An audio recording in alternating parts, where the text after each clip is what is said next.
India, which accepted English as its official language in 1835 during the British colonial period, added Hindi to its official languages in 1950 after gaining independence to reinforce its national identity. This vast country, composed of different ethnic backgrounds and languages, aims to balance unity and diversity with two languages. Canada, French, established as a foundation in 1604 during the French colonization period, gained official language status alongside English after coming under British rule in 1763.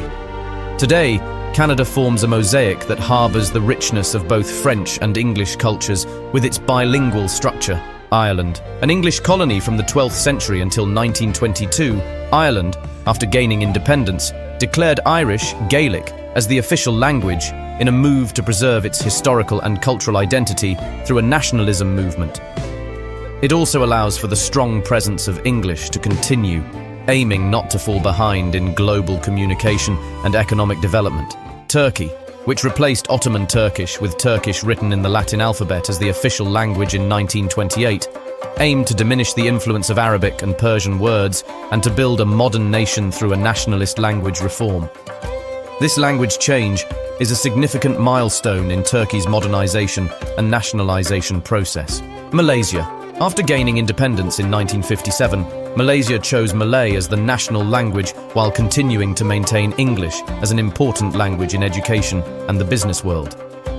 This situation reflects the country's historical, cultural, and economic diversity. Ukraine.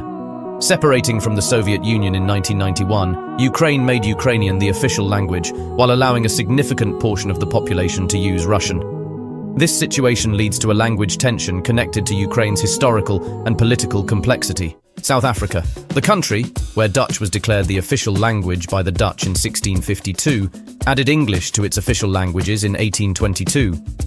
With the end of apartheid in 1994, 11 languages gained official status to reflect the country's ethnic diversity. This situation stands out as an indicator of South Africa's complex history and identity. Belarus. Separating from the Soviet Union in 1991, Belarus declared Belarusian as the sole official language to reinforce its independent identity.